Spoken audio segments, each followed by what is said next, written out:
Olá, muito boa noite, pessoal. Sejam bem-vindos à plenária do mês de novembro. Eu sou o Guilherme Lino, estou a tirar Ciências da Comunicação no IAD. Eu sou Linda Mora, estou a tirar Enfermagem da Universidade Católica. E nós somos os vossos apresentadores!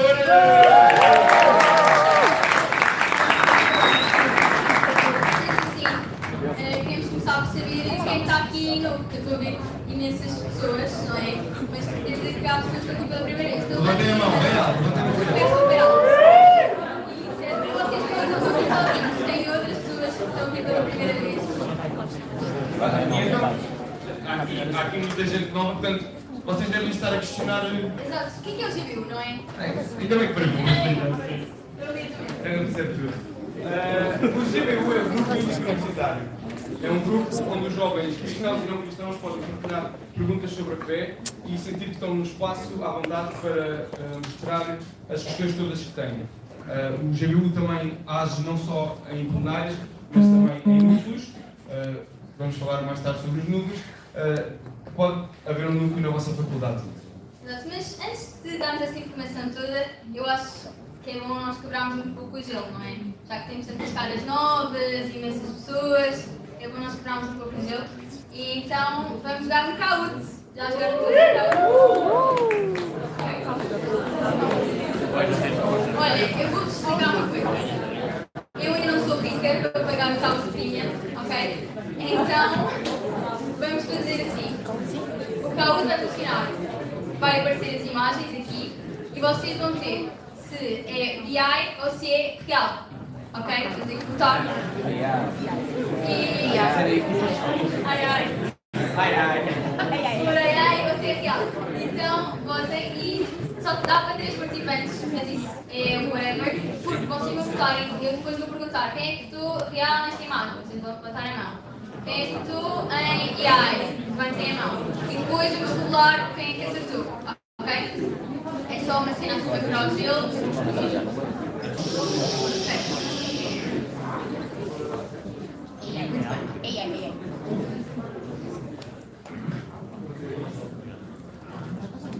Ok. Esta refeição é real ou é gerada por AI? AI. Muito bem, quem é que votou em AI? Tem que ser honesto. Isto aqui é preço das respostas, tem que ser honesto. E quem é que votou que era real? Ok, vá. Pelo menos temos pessoas honestas.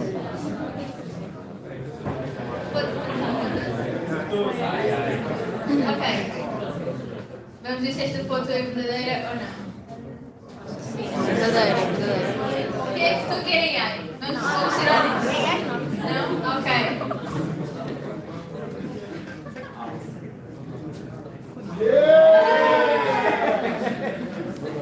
Está convosco, não? Estas cores. AI.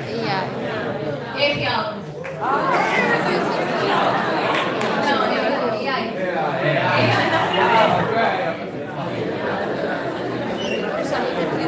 Eu às vezes digo que é AI, percebes? É. Tem inteligência artificial ou não? Então, inteligência artificial é verdadeira? É uma inteligência artificial. Esta imagem é inteligência artificial verdadeira. Ou seja, é AI. Quem é que tu queres real? Quem é que tu queres aí?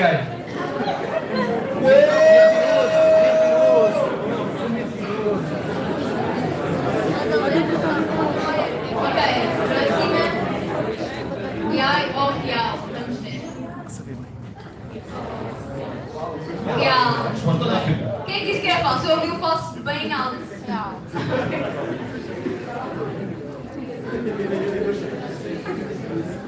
Ok, próxima.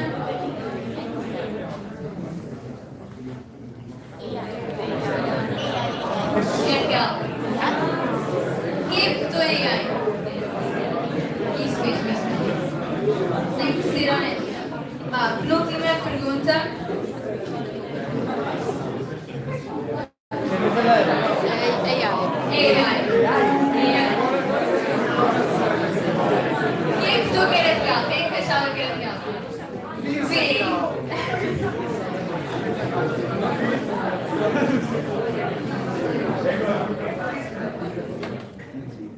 está aqui. Muito bem. Ok, muito bem. Este foi o nosso quebra-gelo. E podem estar a pensar, mas o que é que este quebra-gelo tem a ver com a nossa temática de hoje, não é? E é fácil assim de explicar.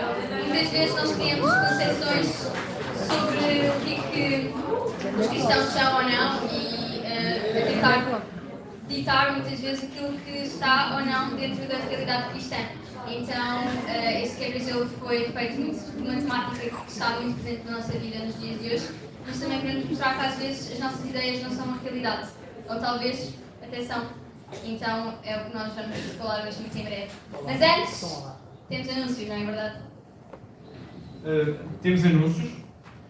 Vamos começar a falar dos núcleos e para falar sobre os núcleos eu gostava de convidar a Filipa aqui à frente. Uma salva de palmas.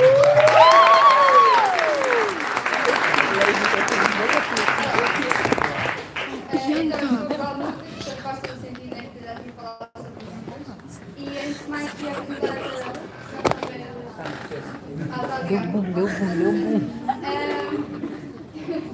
então nós queríamos mostrar que há muitos espetáculos em Lisboa. Antes disso, o que é o núcleo? Se calhar alguma vocês já sabem o que é, outros se calhar não sabem, mas mesmo para os que sabem, eu gostava de postar alguns pontos. Então, o núcleo são estudantes da mesma universidade que fazem três coisas. Ok, mesma universidade, eu sou do ISPA, por exemplo, mais perto, chama-me a fazer assim. Eu sou do ISPA, portanto eu faço parte do núcleo do ISPA e a Mariana, por exemplo, é do núcleo de Psicologia, porque ela faz parte da Faculdade de Psicologia, portanto os núcleos estão espalhados por Lisboa. Então, eu disse, os núcleos fazem três coisas. Em primeiro lugar, fazem estudos da Bíblia, com vídeos e servem a própria universidade. Em relação aos estudos da Bíblia, são espaços onde as pessoas... pronto, eu tenho aqui os núcleos, alguns exemplos. Há uns que ainda podem começar, que também vão começar. Então, os núcleos fazem estudos da Bíblia, portanto são alturas onde se estuda a Bíblia e onde há um espaço para... todos aqui agora.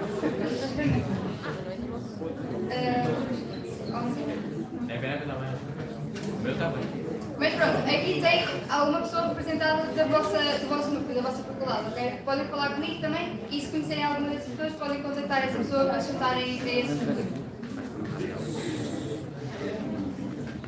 Pronto, então eu queria dizer, os núcleos fazem estudos da Bíblia, são alturas para convidar mais uma vez amigos cristãos e não cristãos, para terem um espaço em que se ouvem uns aos outros e também veem qual é que é a perspectiva cristã sobre um determinado tema.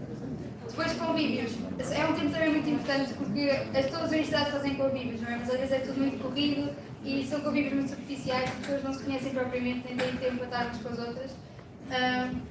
Por isso nós desafiamos também a terem esses convívios intencionais com os vossos colegas e, em último lugar, servir a universidade, que é uma coisa que às vezes falta um bocadinho, não é, Marcos? Ter tempo para, sei lá, alguma zona utilizada pelos estudantes e que está com imenso lixo, muitas beatas, tão bom que vocês organizem-se e vão lá apanhar o lixo. Ou então podem aproveitar o Natal e dar um chocolate com uma nota de agradecimento, tipo aos funcionários que estão lá a trabalhar todos os dias, a limpar as salas, sei lá, que estão na entrada. Ou então envolver-se mesmo nas iniciativas de voluntariado das vossas universidades, está tudo em aberto e também tem tudo a ver com o GBU. Pronto, é isso. Agora vamos passar ao prémio. Então, eu não sei se lembram, mas no mês passado houve um núcleo que recebeu um prémio e esse núcleo foi o grande Isaías Gonçalo Palmas para ele.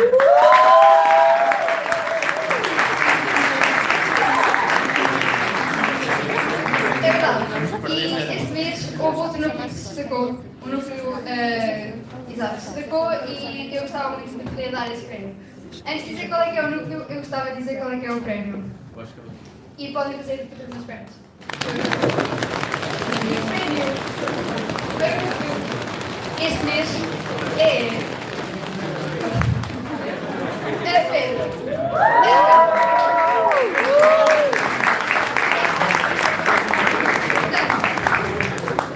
Não tem português, isto não é uma pedra, isto é a pedra. Sim, sabemos tudo primeiro. E vocês agora se perguntar, mas que pedra é essa? Eu vou explicar.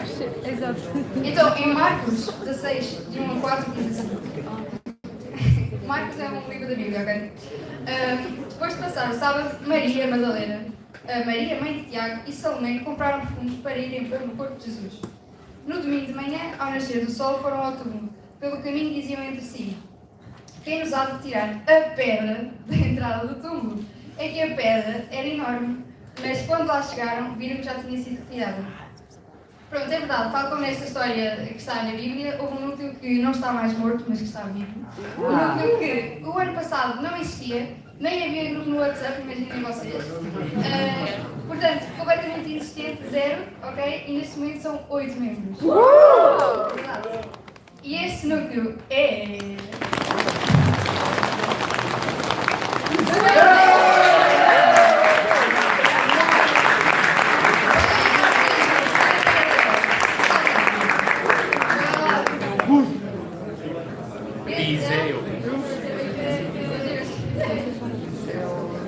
São camisolas, tudo festa camisola.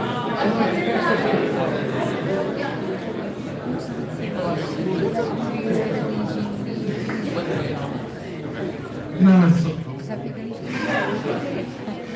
só vai assim também ali ao Sabino, que está ali atrás e está com vergonha. Nos tem ajudado também neste. Tem-nos ajudado no início do núcleo da Amizade. Também agradecer à direção da GBU que sempre deu apoio. E é isto, continuar.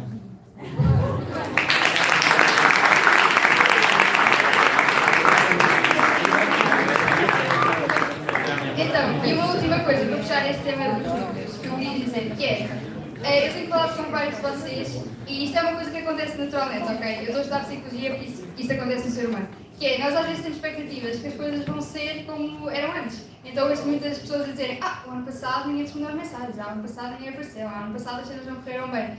E como podem ver, o que aconteceu o ano passado não tem nada a ver com o que vai acontecer este ano. E por isso eu quero mesmo desafiar-vos, tipo, arrisquem. O que é o pior que pode acontecer? É tipo, ninguém responder à vossa mensagem, tipo, estamos neste ponto. Ou então vocês vão mandar uma sondagem. Pronto, olha, os horários não deu para ser conciliados à primeira.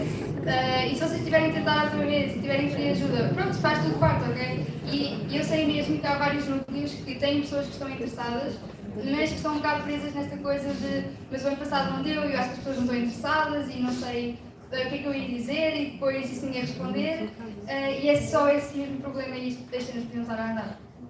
Então eu quero mesmo encorajar-vos e também dizer que para arriscarem e tentarem, e pode ser que as cenas aconteçam e dizer passa a última. É isso.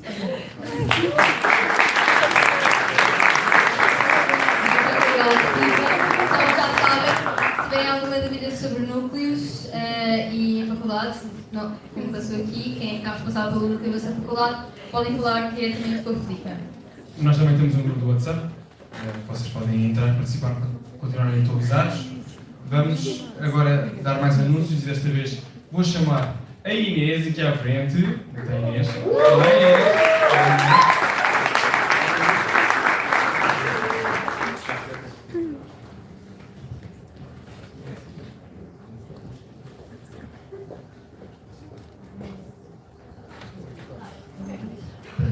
Ok, eu queria falar só que além de todas as coisas que a Filipe disse que os núcleos fazem, nós também oramos. Portanto, nós falamos com Deus. Isto é uma coisa que nos ajuda não só a ter um melhor relacionamento com Deus, mas também connosco e com as outras pessoas.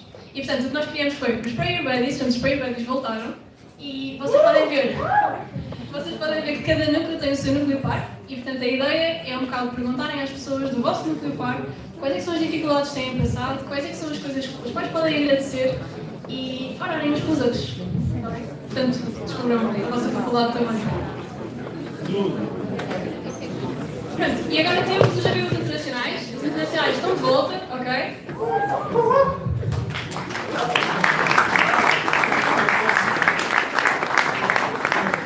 Os internacionais vão voltar à atividade, portanto, se conhecerem internacionais, tragam internacionais para as atividades. Se quiserem ajudar os amigos internacionais, também podem vir ajudar, podem falar comigo. Eu pedi que eles se levantem o Gabriel, o Pedro e a Esther e a Lara, que eu não sei se estão aqui. Não. Mas podem falar connosco se quiserem ajudar. E há um grupo de apoio que se juntou agora à comunidade do GBU Lisboa no WhatsApp. Portanto, se quiserem juntar, podem falar connosco e juntar-nos lá. Muito obrigada, Inês. Uma salva de palmas para a Inês.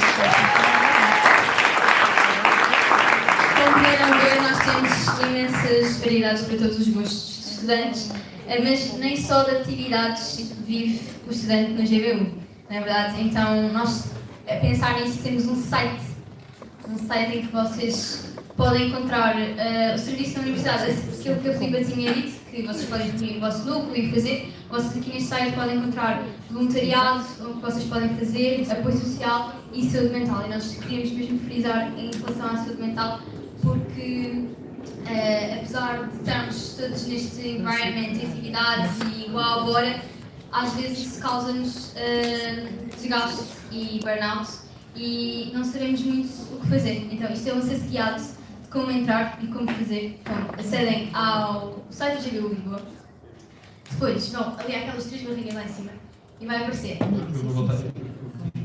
recursos. E aqui nos recursos tem apoio ao estante. Eu Vão vou voltar atrás, desculpem. apoio ao estante. 3, 2, 1. Ele vai. Agora, Apoio ao estante, que eu já aqui, supostamente. Olha, foi programado. Depois vão dar scroll e vai estar ali linhas de apoio psicológico e emocional, ok?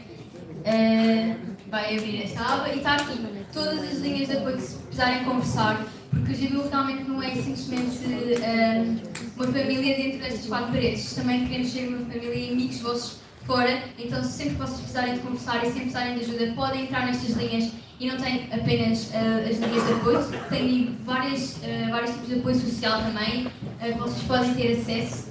Por isso, estava ali, tinha o SOS Estudante, que é proporcionado para os estudantes de Coimbra, e também tem lá os contactos, também a seguir tem o TouchPiece, que é uma aplicação que está a ser desenvolvida na partilha de pessoas entre pessoas. Vocês podem instalar a aplicação e contactar os conselheiros da paz, que vão estar, tiveram uma formação, treinados para isso e que estão prontos para receber as vossas dúvidas, as perguntas, todas as dúvidas e questionamentos sobre a vida voluntário no sigilo, ninguém vai saber disso, e vocês também se podem tornar conselheiros da paz, não é simplesmente falar, vocês podem ajudar também, e é isso que o GBU quer muito promover, é que nós somos um local tranquilo de partilha, em que estamos todos juntos, porque o GBU sou eu, são vocês, somos nós todos, por isso vamos tentar puxar-nos todos um bocadinho para cima para vivermos uma vida melhor. Exato, é mesmo esse slogan, GBU sou eu e tu.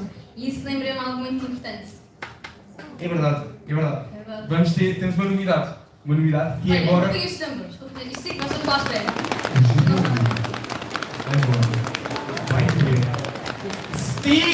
Stickers de edição limitada a €1. E adivinha qual é o primeiro sticker? O GBU sou eu e tu. Podemos repetir todos juntos? 1, 2, 3. O GBU sou eu e tu. Exatamente, já meteram ali na mesa como é que funciona. Então, por apenas €1 vocês vão conseguir garantir este sticker, mas é edição limitada, como estavam a dizer. Porquê é que é edição limitada? Basicamente, vai haver um sticker novo todos os meses em cada plenário. Portanto, se vocês querem comprar o deste mês, só têm este mês. E próximo mês têm um novo. Portanto, para fazer coleção, é sempre. E a caderneta?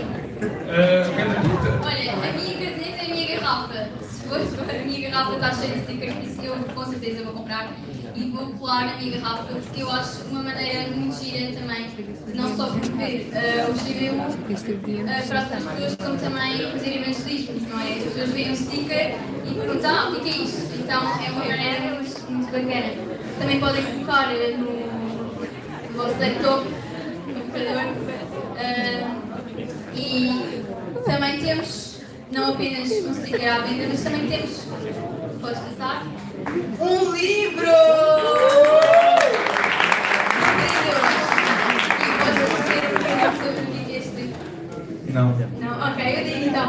Este livro, estes livros, não é, são ferramentas muito boas para usar nos núcleos, porque têm uma explicação extremamente acessível para qualquer estudante, quer seja cristão ou não, sobre estudos bíblicos. Este, por exemplo, é sobre o estudo de João, que é um livro da Bíblia, uma das biografias de Jesus que está contida na Bíblia, e é extremamente simples de ler e é muito bom para ser usado em núcleos. Então, por apenas €3, malta. Isto aqui é incrível.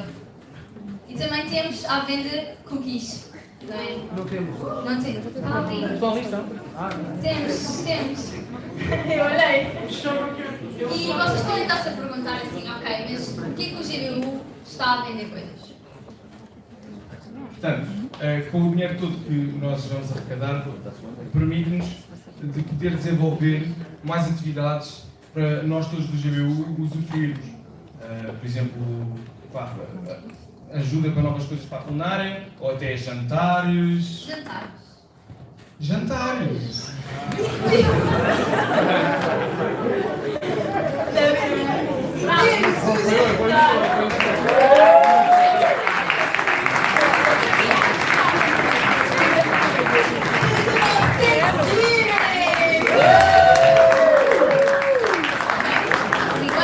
Dia 20 de novembro, às 6h45 da tarde, na Cantina Velha. E isto não é um jantar simplesmente para mim, ou para mim, ou para quem faz parte da programação de serviço. Este jantar é para todos os estudantes que estiverem no meu emprego. Porque este jantar não quer simplesmente fazer com que tu possas ir com um amigo, mas sim conhecer pessoas novas também. E juntos nós podemos ser gratos por alguma coisa. E tu não precisas ser cristão para agradecer por coisas boas que têm acontecido na tua vida. Então este jantar é exatamente para isso, para estarmos reunidos e darmos graças, nomeadamente a Deus, né, como cristãos, mas também como não cristãos, também podes agradecer pelas coisas que têm acontecido e partilhar uns com os outros.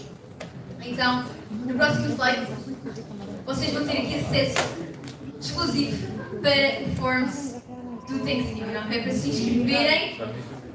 Até dia 10.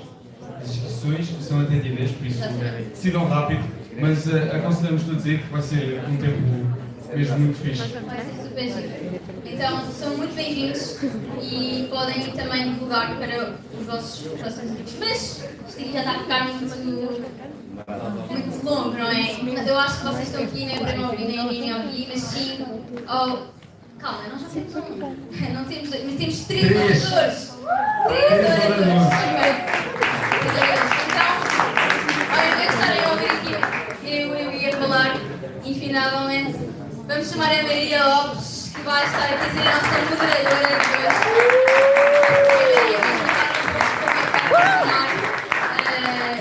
Esta plenária de hoje e apresentar os oradores. Olá, boa tarde. Então, para quem não sabe ainda muito bem como é que vai ser esta plenária, nós vamos ter aqui 3 oradores excepcionais, podem estar aqui, e vocês vão ter a oportunidade de fazer perguntas difíceis sobre o cristianismo e grilhar estes oradores com perguntas difíceis. E eles irão responder apenas pelo falar, escrever as perguntas através do slide que vai aparecer. Vou-vos começar por apresentar aqui os nossos oradores, começando pela Miriam. Então, a Miriam é casada, tem 4 filhos, é natural de Tomar, cresceu no Porto, mas também já viveu em Oxford e em St. Andrews, na Escócia. Estudou violino, barroco, da Escola Superior de Música, Artes e do Espetáculo no Porto. É violinista e violonista profissional desde 2010. Ao longo da sua carreira artística, tem tocado com várias orquestras e grupos de câmara barrocos, para além de ter cantado e tocado em vários discos e concertos no contexto da música índia em Portugal. A par do mundo das artes, a Miriam é apaixonada pela dimensão espiritual do ser humano, principalmente das formas em que ela pode assumir o nosso... É isso. Vamos a palmas para mim.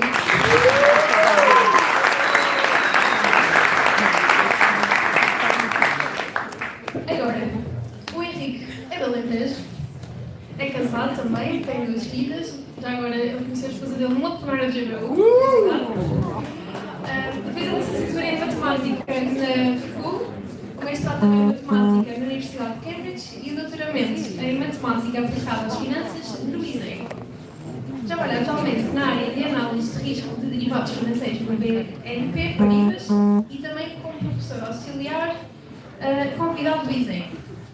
Desde cedo foi confrontado com a percepção de que a fé e a razão eram compatíveis e isto gerou nele várias questões ao longo dos anos, mas depois de ter estudado mais sobre o assunto e também ter sido tocado pela graça de Deus, ele percebeu que não, que a fé e a razão não são compatíveis. portanto, também falar um pouco sobre a sua experiência. E para além disso, ele também é anfitrião do podcast Resolvimentos do GBU, que não sei quem aqui conhece o podcast. Não muita gente conhece, mas o GBU tem um podcast e eles falam sobre as várias interações entre a fé cristã e a razão e também os problemas do dia a dia, portanto, vão ouvir o podcast, depois ficar em casa. E pronto, é isso. Não falo também.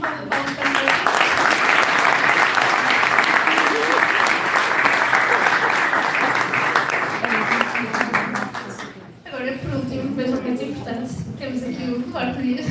Ele é casal também, vive em Oeiras, é consultor na indústria farmacêutica e estudou Química Tecnológica na FUCU.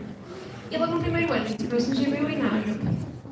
Ele converteu-se ao cristianismo em 2016 nas Ilhas Faroé e este ano foi o ano em que foi legalizado o casamento homossexual na região. E também na faculdade ele continua a participar em grandes atividades e movimentos da comunidade LGBT e desde então tem-se envolvido com esta temática da homossexualidade, fé cristã e como é que elas se manifestam. Então, uma salva de palmas.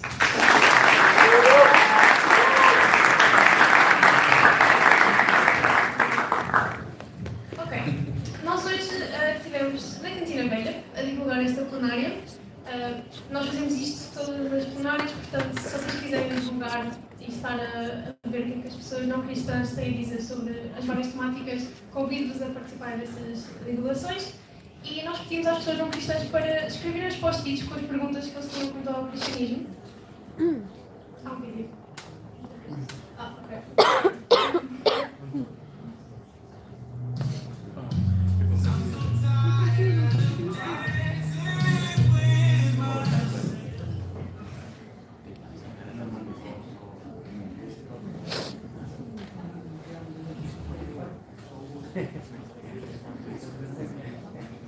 Está lá em cima à esquerda.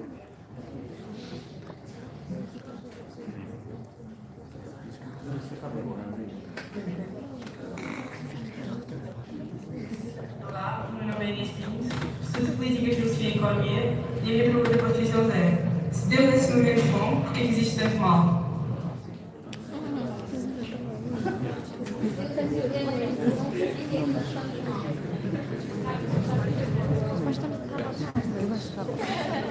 E se puderes fazer uma pergunta a um cristão, qual é que farias? A minha pergunta seria: se quando eu morrer, se vou ver a minha família? Great question.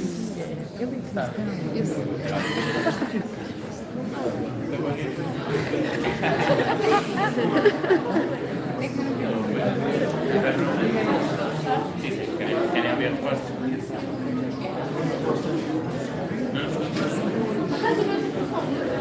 Mas ele era para ti.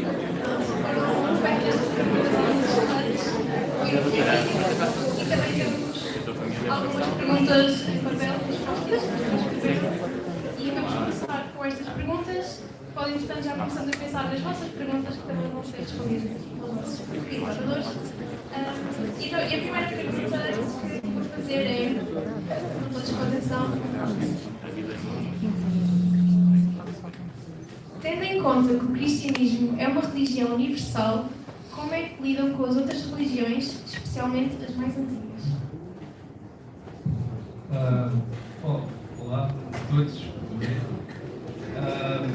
Bem, eu posso responder essa questão, é um tema que eu já pensei. De facto, quando estava parte da minha experiência de conversão foi precisamente pensar noutras religiões, qual delas seria a verdadeira. Eu acho que o cristianismo é a religião que tem a melhor fundamentação, os melhores argumentos, é aquela em que eu creio. Penso que a pergunta talvez esteja a pensar na questão do cristianismo se afirmar como a única verdade absoluta. Normalmente as pessoas, quando falam de como é que uma religião vê as outras, pensam: então tu estás a dizer que tu estás certo e os outros estão todos errados, não é? E será que isso é um bocado arrogante ou não?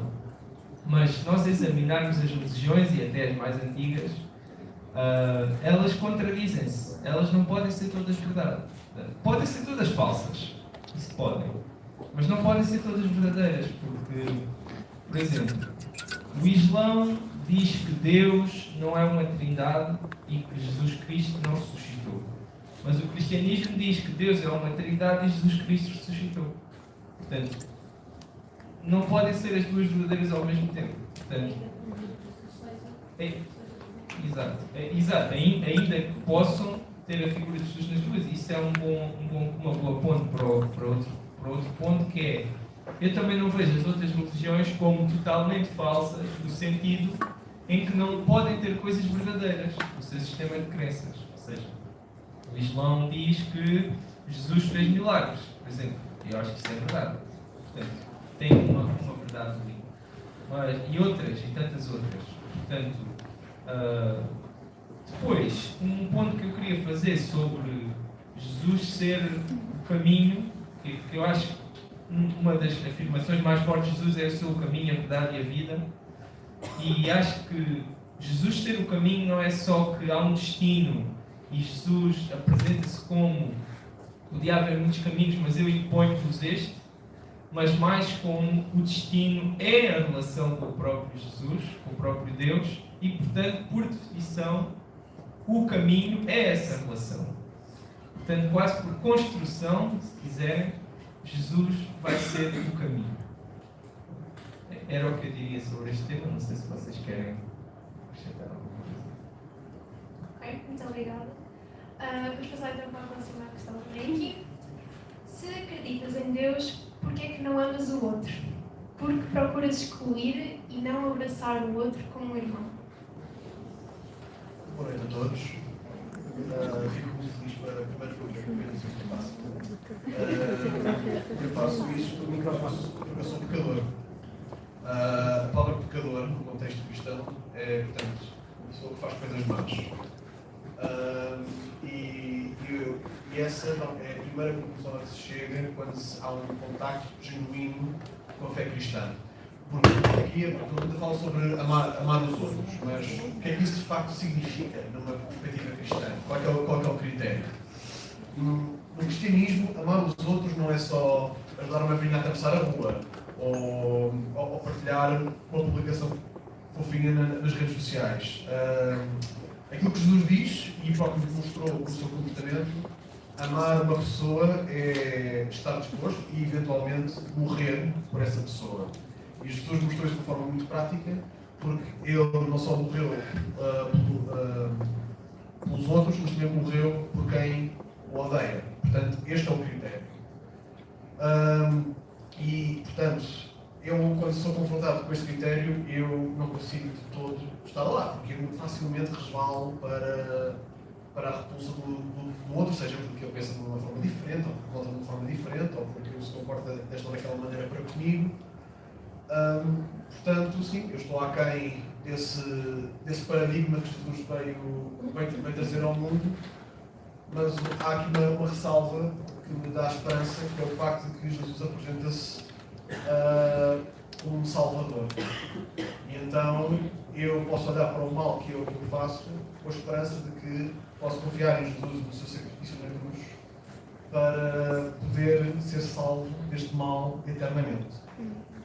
Todos os cristãos são pessoas em construção e ser um cristão é perceber dessa realidade, mas nós acreditamos que todos os dias Jesus faz esse caminho connosco junto dos próximos. Porque se nós amássemos os outros de forma perfeita, não precisávamos de reconhecer que precisávamos do Salvador. Obrigada. Agora esta última pergunta que eu faço para a Miriam. Porquê é que Deus permitiu que o homem fizesse escravatura? Que houvesse escravatura? Ora bem, eu quando os 5 minutos que eu tive tempo a pensar nesta pergunta, por várias coisas que eu pensei que talvez sejam interessantes partilhar e que acho que sejam realmente importantes. Uma delas é o conceito que nós hoje em dia temos de escravatura, é já um conceito carregado de muita bagagem histórica. Tivemos vários momentos em que povos escravizaram outros povos, vários momentos em que a escravatura foi usada para subjugar pessoas. Hoje em dia há quem considere de facto que existe escravatura, não das mesmas formas de barcos carregados de pessoas, mas no mercado de trabalho, no tráfico sexual, dentro de gangues de drogas, etc. Portanto, se nós formos pensar na escravatura, por exemplo, se alguém der com um versículo na Bíblia que diz que fala ao povo de Deus, naquela altura, que diz: quando vocês estiverem escravos, ou seja, parte do princípio, calma lá, então Deus está aqui a dizer que se pode ter escravos. Uma das coisas muito importantes é não olharmos com os nossos olhos contemporâneos para uma coisa que aconteceu há imenso tempo atrás, de uma realidade completamente diferente. Outra das coisas que é muito importante entender é que sendo o conceito de escravatura diferente, temos que perceber o que é que se está a falar. Por exemplo, se vocês tiverem curiosidade de ler o livro do Levítico, que não é a leitura mais agradável, ok? Mas é muito interessante para perceber a história, e a história é muito importante para nós compreendermos o que vem a seguir. Deus diz declaradamente ao povo que é quando vocês escravizarem, traduzido, ok? Escravizarem os povos, têm que ser os povos à vossa volta e com determinadas condições. E porquê é que eu estou a dizer isto? Eu não vou dizer que Deus disse que não se podia escravizar, ok? Está lá escrito. E outra é muito importante porque a escravidão vinha num contexto de guerra. E isso nós não podemos negar, que quando há contexto de guerra, há prisioneiros, há pessoas que são cativas. Mas o que é realmente interessante, pelo menos para mim, na minha perspectiva, é que há regras. Deus disse: vocês têm isto, mas é nestas condições. Quando estão a invadir, depois diz como é que se deve tratar e mais. Chega ao ponto de dizer, nas regras gerais de como o povo de Deus se devia comportar, uma delas, não sei se vocês estão familiarizados, que se chama o ano do jubileu. Uma dessas regras era: quando chegar o ano de jubileu, vocês dizem adeus aos vossos escravos, vocês têm de os libertar. Este conceito de libertar os escravos é totalmente novo e não é comparável com os povos à volta do chamado povo de Deus. Para além de que a escravidão que nós muitas vezes temos na cabeça é aquela escravidão bárbara de chicotear, de raptar, de violar, de coisas realmente bárbaras e que nós devemos de facto condenar. E não é necessariamente isto que acontecia naquela altura. Haviam vários tipos de escravidão, mas esta escravidão que nós conhecemos, esta escravatura que nós conhecemos hoje, não podemos comparar diretamente com as ideias que nós temos na cabeça com o que acontecia. Mas estes pontos acho que são realmente importantes nós entendemos para depois pesquisarmos mais. Mas é muito difícil responder a uma pergunta destas em 5 minutos, porque é complexo. Já agora faço aqui uma parte. Só aqui uma pequena chega que acho que pode ser também interessante, que é olharmos também para a forma como Deus comporta em relação à escravatura mais como uma trajetória, em que temos este contexto do ano do jubileu, que é fascinante e inédito na história da humanidade, mas também quando nós vamos, por exemplo, milhares de anos depois, para Paulo, há um episódio em que Paulo está a falar com cristãos e fala de um escravo chamado Onésimo, em que ele foge, e depois Paulo está a escrever para o suposto dono desse escravo, e ele diz: ok, quando ele voltar, e faz com que ele volte, não o recebas como um escravo, mas como teu irmão em Cristo.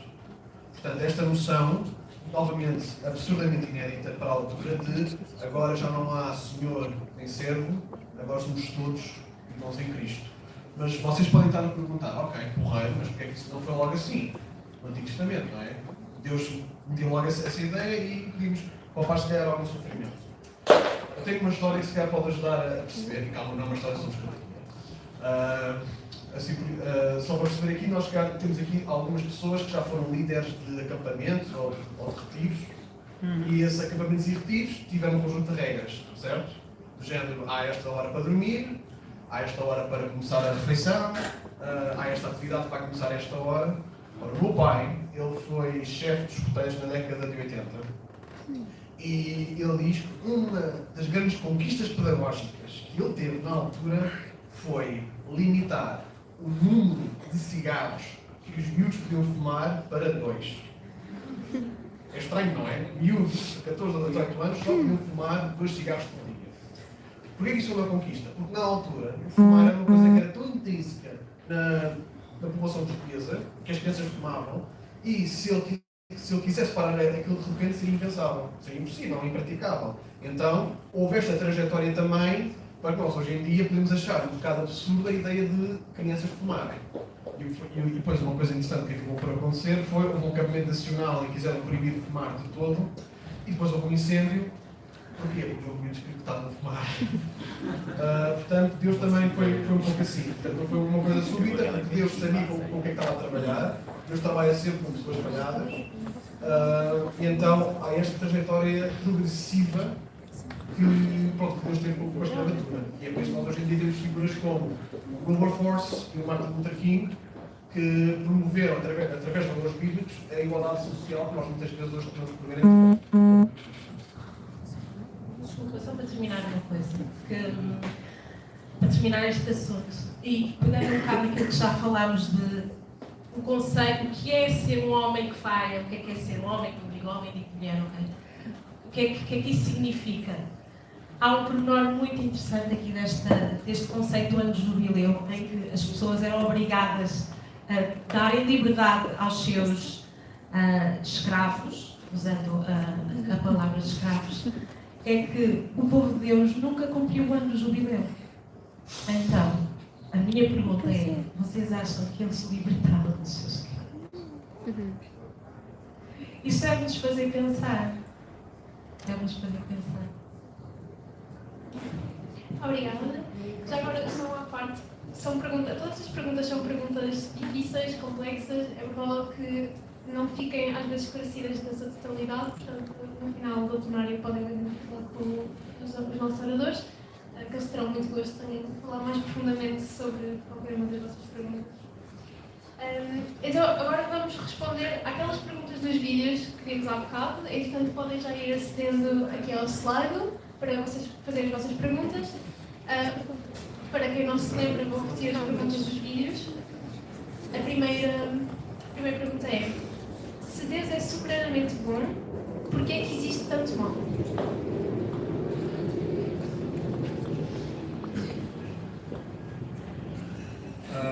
Eu posso tentar responder ao problema do mal. Enfim, esse é um problema clássico que aparece. Vou fazer um bocadinho de publicidade no podcast Razoavelmente. Fizemos os episódios sobre o problema do mal, que também provavelmente chama. E vou dar uma resposta um bocado. Vou dar uma resposta que vocês podem encontrar várias pessoas mais inteligentes do que eu na internet a explicar. Mas é mesmo o que eu acredito sobre este tema. Quando nós pensamos no mal, eu acho que podemos dividi-lo em dois tipos. Temos o mal moral e o mal natural. O que é que isto quer dizer? O mal moral é um mal que é causado por um ato de outra pessoa ou de outra gente, se quiserem, agente moral. Por exemplo, eu ia na rua e alguém me bateu. Ou alguém me enganou, alguém me mentiu, alguém me matou. Isso é um exemplo de mal moral. E esse mal, eu acho que existe uma explicação mais ou menos clara para ele, que é, se nós acreditarmos que os agentes morais têm livre-arbítrio, eles têm a capacidade de fazer o mal. Porque se nós lhes retirarmos essa capacidade, então eles deixam de ter liberdade. O único agente moral que faz sempre o que está certo, por necessidade, será o que é completamente perfeito. Deixa-nos pensar assim. Também podemos pensar já agora para que é que serviria esse livre-arbítrio. Há quem diga que sem livre-arbítrio é impossível amar, sem livre-arbítrio é impossível alguém ser uma pessoa no sentido mais profundo da palavra. Quando eu digo pessoa, no sentido de ter agência, não é? Portanto, estou a pensar não só em humanos, mas eventualmente noutros seres que também tenham essa agência. Mas o mal natural é um bocado mais difícil de explicar porque aparentemente ele não é causado por ninguém diretamente. Eu estou muito bem, tive uma doença. Estou muito bem, tive um acidente. Mas porquê? Porque é que Deus não... Ok, eu até percebo e tal, Deus deixa as pessoas escolher e elas às vezes fazem um mal moral. Mas porquê é que Deus não criou um mundo onde não há doenças? Onde não há acidentes? E a questão é, se nós lermos a Bíblia com atenção, parece que Deus criou um mundo que era bom. Do Gênesis diz que o mundo era muito bom. Mas essas coisas, do mal, até mesmo o mal natural, vem como consequência última do mal moral, de um afastamento de Deus que se reflete na criação.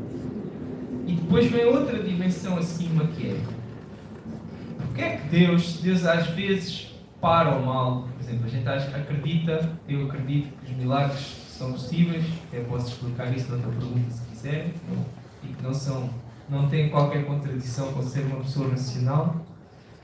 Mas nós acreditamos que Deus às vezes faz curas sobrenaturais, etc. Porque é que Ele não faz isso mais vezes? Ou porque é que não impede que aquele carro tenha batido no outro, etc. E eu acho que nós aí temos de nos perguntar, temos de assumir a nossa limitação de que nós não conseguimos ver as consequências de todas as ações que podiam acontecer. Eu vou-vos dar um exemplo. Imaginem que duas pessoas se conheceram num funeral, ok? Se aquela pessoa não tivesse morrido, eles não se tinham conhecido. E se nós começarmos a fazer esta árvore de acontecimentos crescer, nós rapidamente percebemos que uma coisa relativamente, aparentemente pequena, pode depois ter consequências ramificadas na história. Muitas. Ou seja, será que Deus permite, ou porque é que Deus não intervém mais para parar o mal? Se calhar isto é uma das razões. E finalmente, se Deus tentasse erradicar o mal no mundo todo de uma vez, o que é que Deus ia fazer? Se calhar primeiro ia erradicar todos os homicidas, depois ia erradicar todos os ladrões, depois começava a erradicar todos os mentirosos, eu de repente já fui erradicado também. Portanto, temos de ter cuidado quando nós pedimos que Deus resolva o problema do mal. Ele promete resolvê-lo na eternidade, mas se ele fosse resolvido, digamos assim, repentinamente agora, se calhar eu próprio também ia ser levado nessa resolução. Obrigada. Então, a segunda pergunta que foi feita aqui no vídeo é: quando eu morrer, eu vou ver a minha família? Então, isto toca aqui numa dimensão dominante do cristianismo, que é a questão da salvação. Nós, quando cristãos, quando falamos de salvação, nós falamos, portanto, no culminar de 4 realidades distintas, que é: a primeira realidade é o facto de Deus te amar.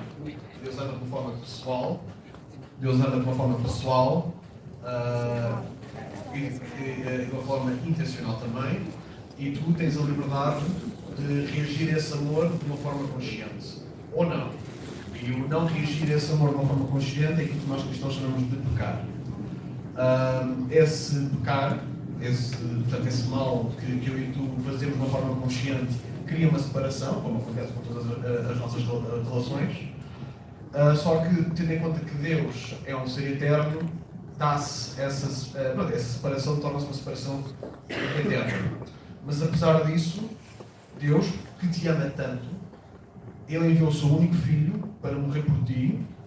Portanto, todo o mal que tu já tenhas feito é colocado sobre Ele, sobre Jesus, de modo que, tendo essas consequências passado para Ele, tu podes gozar de uma vida eterna, porque Deus é eterno, junto dele, neste contexto que é localmente conhecido por céu.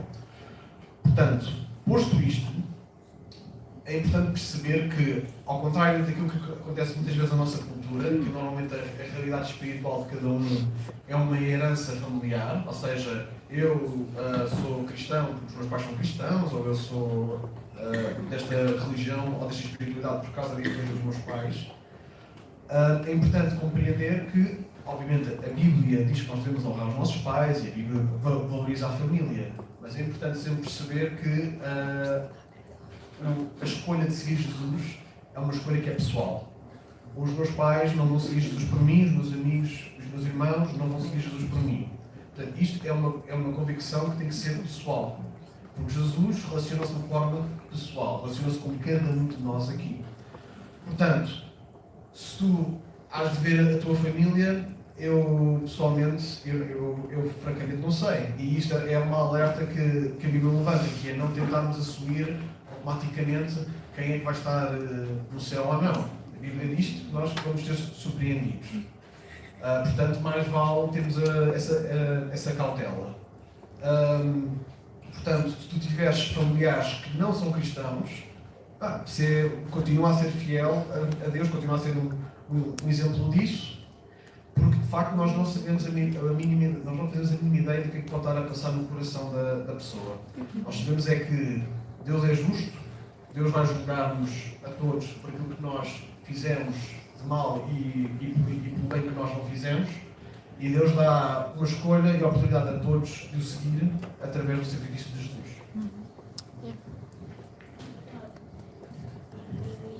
Aproveitando um bocadinho que eu tenho, outra dimensão da pergunta que não sei se estava ali ou não, mas acho que posso falar, tem a ver com o reconhecer. Às vezes eu lembro-me de crescer e uma das minhas grandes ansiedades era, quando eu morrer, se eu for para o céu, será que eu vou reconhecer os meus pais? Será que eu vou reconhecer a minha família?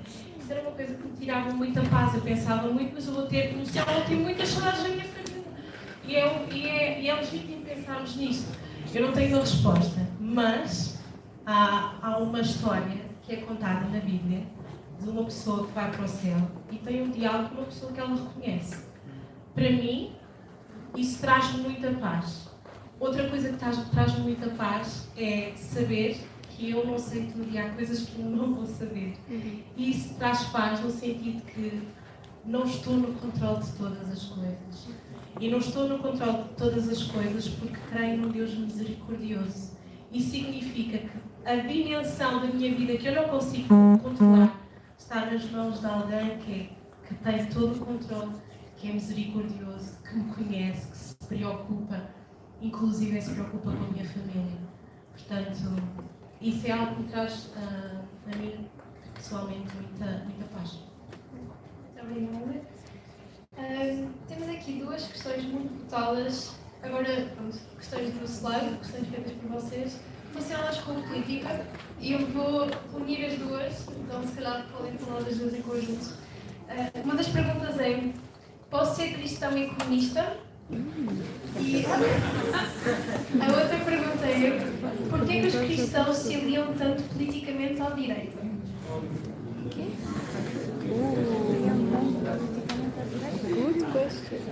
Então, camaradas,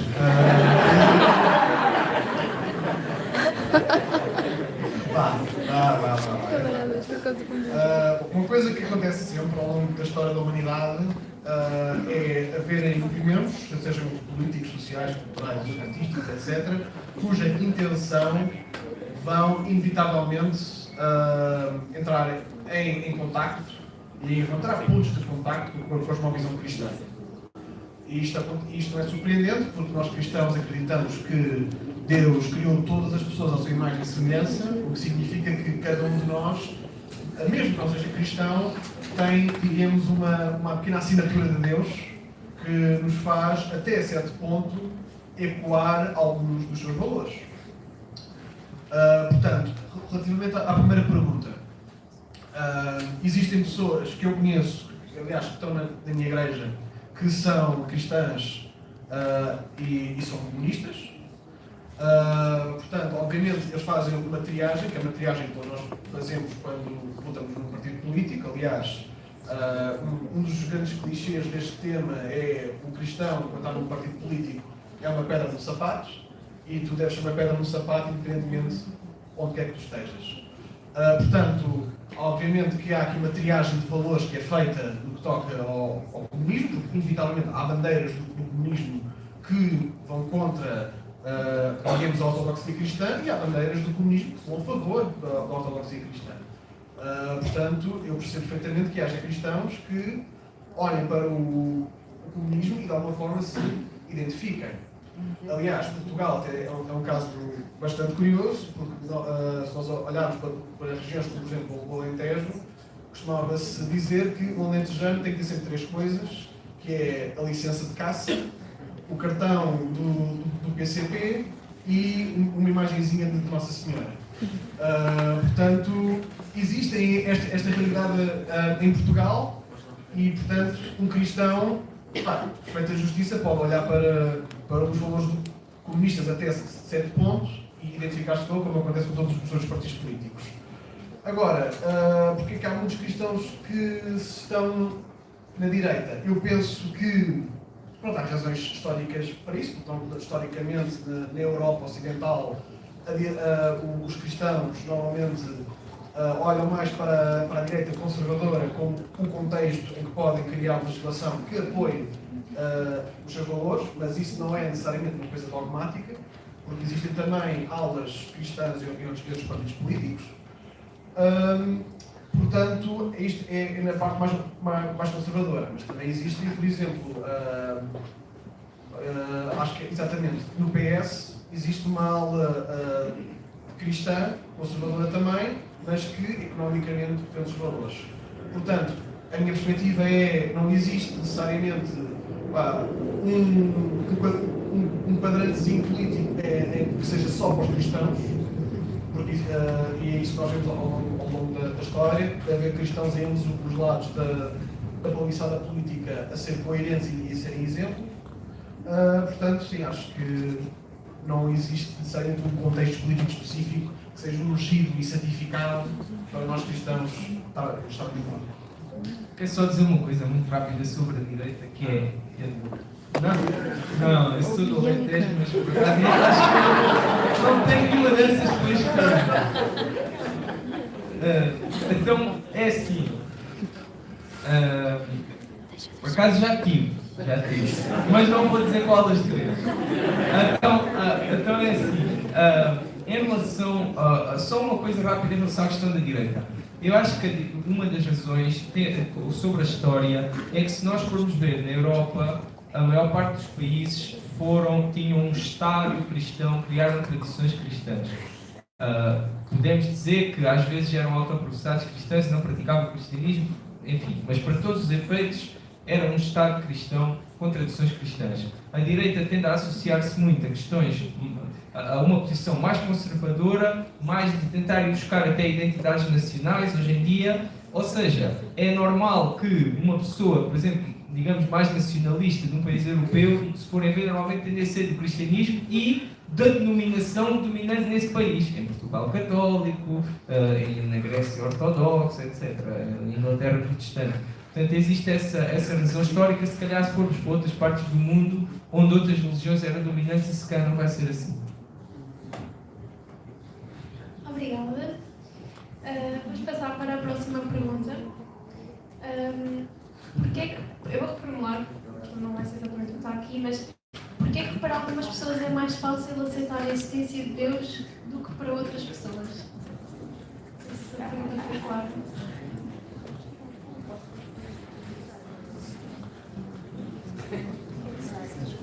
Então, obviamente que há aqui alguma subjetividade, porque cada caso é um caso, seja por, às vezes, uma questão intelectual, porque tem perguntas sobre a existência de Deus, do ponto de vista racional e filosófico, pronto, para elas não fazem muito sentido, e então, como não tiveram algo maravilhoso e incrível como gereu para poder esclarecer estas perguntas, provavelmente não foram, isso não levou ao fundo.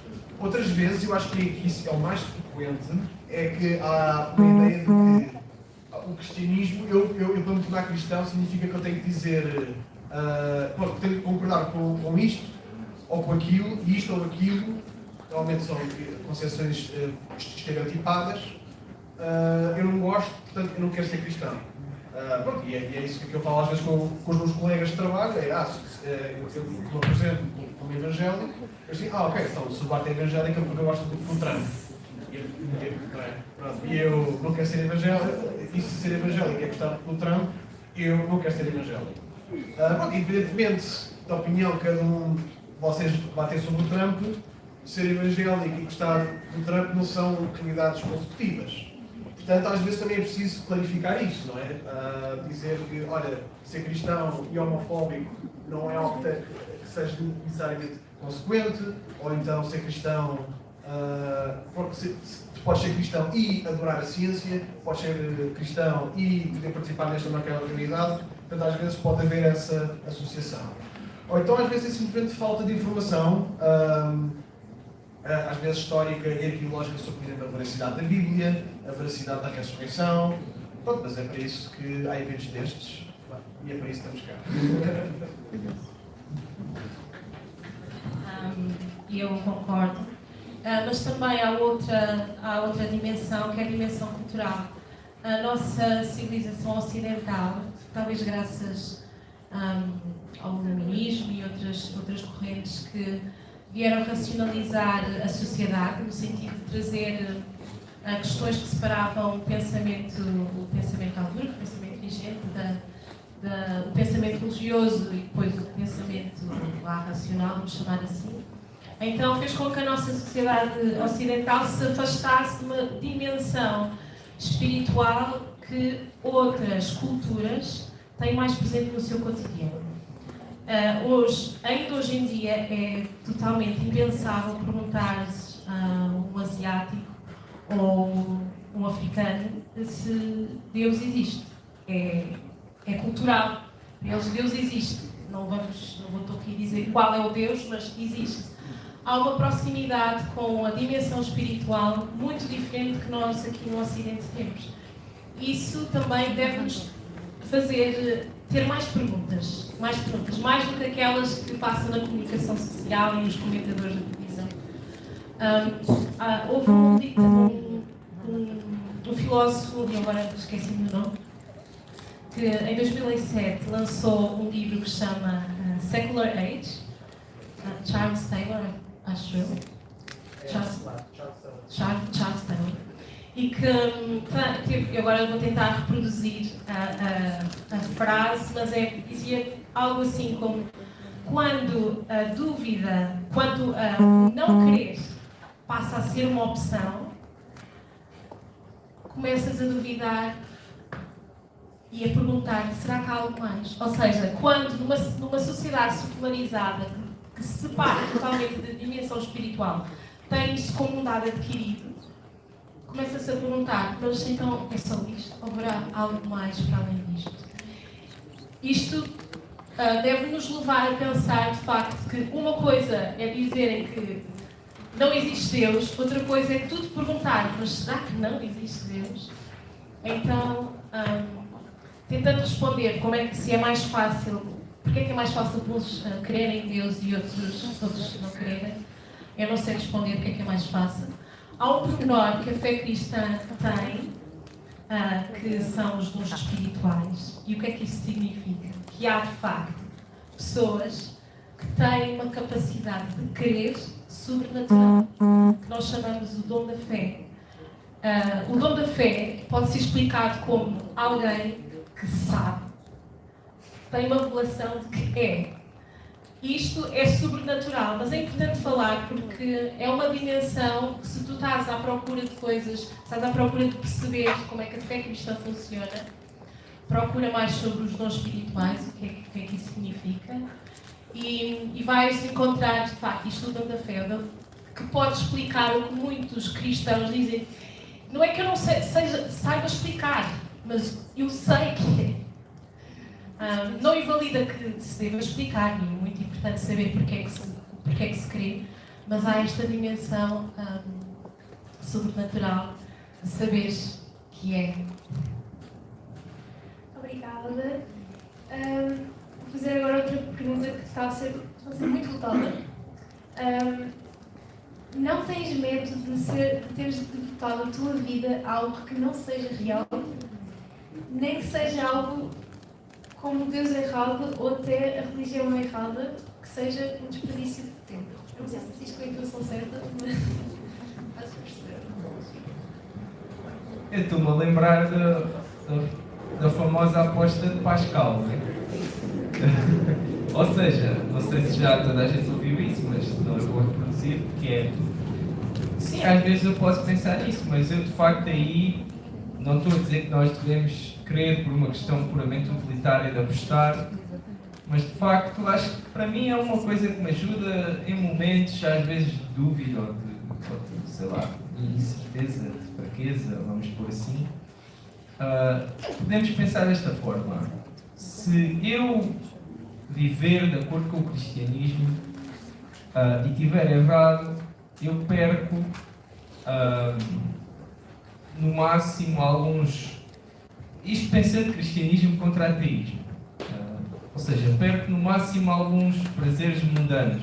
A Bíblia diz que eu não posso fazer X e eu não fiz, e se calhar se tivesse feito era mais feliz, ou o que for.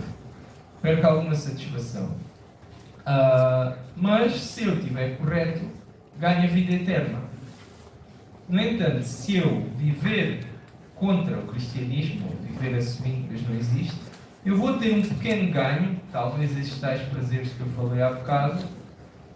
E reparem, a vida cristã em geral nem sequer faz assim uma infelicidade na maioria das pessoas. As pessoas não andam, pela minha experiência, os cristãos não são pessoas mais infelizes por esta população. Até pelo contrário.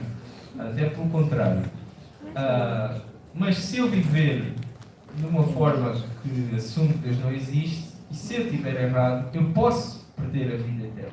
Posso perder tudo. Ou seja, parece-me que estou a arriscar pouco para ganhar muito, num certo sentido. Quando comparamos com outras religiões, este raciocínio eu admito que já não funciona tão bem, porque temos aí já uma questão mais simétrica, mas aí eu penso, ok, eu não posso fugir à minha própria existência, já cá estou, e portanto tenho de fazer uma escolha, e enquanto eu fizer a escolha daquilo que me parece que é o verdadeiro, não só que eu sinto, como que eu vejo e penso que não posso fazer melhor, e portanto não fico assim muito ansioso com isso, ou não tão, digamos. E outra questão também que não me deixa muito persuadido em relação às outras religiões é o facto de, bom, quem Jesus é. E depois nós temos este enorme ponto de interrogação na nossa história, que é, nós temos este homem que é Jesus, viveu como viveu, que ensinou o que ensinou, criou um movimento intercontinental milhares de anos depois da vida dele, tem o fenómeno da ressurreição que está bastante bem documentado e bastante robusto de uma perspectiva histórica, e nós temos que fazer alguma coisa em relação a isto, não é? Porque temos isto tudo a acontecer, temos um Messias, um Messias que tem um ministério muito público, muito documentado, um movimento de seguidores altamente perseguido, e apesar disso continua ainda hoje em dia. A questão é essa, eu obviamente, em termos de dar uma hipótese a outras religiões, eu já vi os debates, ainda não estou necessariamente digamos, convencido de outra coisa que não seja o cristianismo, e sobretudo deve-se de facto a este homem que é Jesus, que ainda passado 2000 anos ainda não arranjámos nenhuma proposta que fosse combater a proposta cristã daquilo que Jesus é.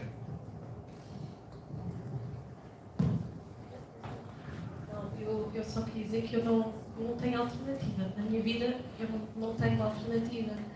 Pelo que eu já passei, não houve nada que trouxesse uma satisfação que Jesus traz à minha vida.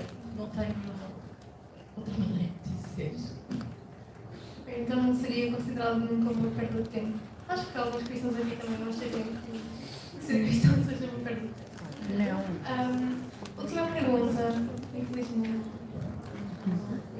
Já é um bocadinho tarde. Esta pergunta neste momento é mais votada. Como é que Adão e Eva procriaram, sendo isto incesto? A humanidade estaria perdida. Não se pode criar a humanidade a partir de duas pessoas só. Estavas com a pergunta simples. A pergunta que anda a minha casa dos meus filhos é se Adão e Eva tinham um umbigo.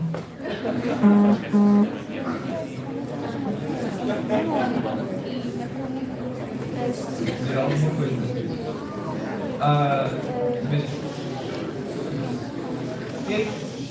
Eu sinceramente, eu vou dar uma resposta um pouco, talvez não muito satisfatória, que é, eu não sei, mas eu vou aproveitar esta oportunidade para falar como lidar com questões bíblicas que nós não sabemos a resposta. Ou seja, quando eu vejo, pensando probabilisticamente, imagina que eu tenho uma probabilidade na minha cabeça do cristianismo ser verdadeiro, baseado em todas as evidências que eu conheço. E aparece uma objeção em que talvez diminua um pouco essa probabilidade, mas talvez não diminua o suficiente, e não me parece que esta diminua o suficiente, para eu rejeitar ao próprio cristianismo ser menos plausível do que a sua negação. Então, e neste caso, existem, o que eu faço vou procurar, digamos assim, teorias ou explicações sobre o tema. Penso que há pessoas que dizem que sim, que, enfim, os descendentes de Adão e Eva procriaram e que nessa altura não seria incesto. Penso que que não seria errado. Também há outras teorias, não me estou a vincular a nenhuma já agora, que dizem que Deus criou outras pessoas, embora isso em termos teológicos mais conservadores não seja tão aceito, mas eu acho que não é uma questão sem escapatória, e queria só utilizar esta oportunidade para dizer que há muitas destas questões uma objeção que a gente às vezes pensa, ok, tem de arranjar uma resposta, mas calma, se existirem várias respostas plausíveis, e se eu tiver uma boa base bíblica, uma boa base de evidências e de experiência de Deus na minha vida, não vou mandar o cristianismo fora só porque me apareceu uma objeção que eu de repente não consigo responder. E agora passo a batata quente para responder a esta. Pronto, só aqui para se acrescentar aqui alguns pormenores, que é, portanto, nós temos a história, portanto, de Adão e Eva, depois há a história de Caim e Abel, que são dois dos vários filhos que Adão e Eva tiveram, e essa história termina com Caim fugindo para uma cidade. Ora, se existem cidades, provavelmente existirão outras pessoas também. Portanto, se vocês estão inclinados com uma interpretação literal do texto, não sei porquê, até porque Deus provavelmente criou outras pessoas também. Mas acho que também é importante referir, e agora acho que não há problema se eu puxar um bocadinho a brasa a minha sardinha, que, portanto, esses relatos, ao longo da história da Igreja, tiveram várias interpretações, e aquela que eu encontro como sendo a majorante é que nós estamos a olhar para um relato que é mais comparável, creio eu, aos Lusíadas. Na medida em que os Lusíadas retratam a viagem do caminho marítimo para a Índia, que é um facto histórico. Vasco da Gama foi para a Índia de Mar, mas existem também alguns pormenores e alguns contornos que não são necessariamente factos históricos, como, por exemplo, o Concílio dos Deuses, que é mencionado num dos primeiros campos. Portanto, esta tem sido uma interpretação bastante frequente sobre esses capítulos, de que, portanto, sim, de facto, Deus criou o universo, sim, de facto, Deus criou a humanidade, sim, de facto, a humanidade está em pecado, mas agora a tipologia associada àquilo que Adão é ou àquilo que Adão representa, isso aí tem mais nuance. Mas quero sempre enfatizar aquilo que o Henrique disse. De facto, isto não é um pormenor fraturante na vossa fé. Pois, portanto, eu acho que há assuntos mais críticos, se vocês querem seguir Jesus ou não, do que como é que o Adão e Eva tiveram filhos. Sim, eu acho que há várias maneiras de ver isto. Uma delas é interpretar literalmente o texto, como o Duarte falou. E eu queria só chamar a atenção, quando nós se estamos no processo de ler a Bíblia e nos esperamos com coisas que não entendemos ou coisas que não parecem ligar, as peças ligar umas às outras, o que nós devemos fazer é procurar mais.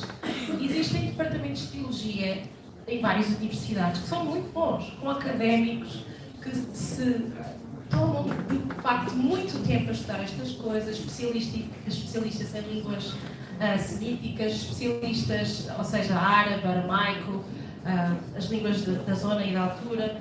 Existem especialistas em Antigo Testamento, que é onde está retratado este episódio do início. Portanto, eu acho que o melhor que nós podemos fazer à nossa mente, a querer descobrir mais, é de facto procurar respostas. Há várias teorias, uma se isto é literal, se não é literal, se é uma imagem que retrata várias coisas que depois vão desenrolar ao longo da narrativa bíblica. É de facto isto que o Henrique disse e o Eduardo também, que é muito importante quando nos paramos com coisas que são difíceis de entender, não desistir e tentar procurar entender o que é que realmente está por trás. Outra coisa, para terminar, eu não concordo que Adão e Eva sejam irmãos, porque Adão foi feito do pó, que diz aqui, e Eva foi feita através de uma costela de Adão. Portanto, os meus filhos são todos pai, mesma mãe, mesma matéria. Eu acho que não é exatamente a mesma coisa. Mas é só para pensarmos um bocadinho. Portanto, há muitas maneiras de olhar para o texto e tentar procurar respostas. Se quiserem saber mais sobre este tema, existem dois ministérios, duas organizações cristãs. Uma que lida com a interpretação literal do texto, chamada Answers in Genesis, e outra que lida com o texto de uma forma metafórica, que é a Biologos. Portanto, ambos são cristãos, com o conteúdo que isso acarreta, apenas, e têm opiniões diferentes sobre o mesmo texto. Pronto, e se vocês quiserem saber mais, podem ver o site destas organizações. Muito obrigada. Primeiro,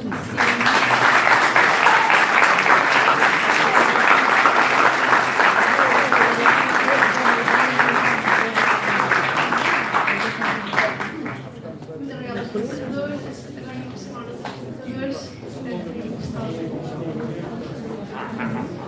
Uma salva de palmas mais uma vez.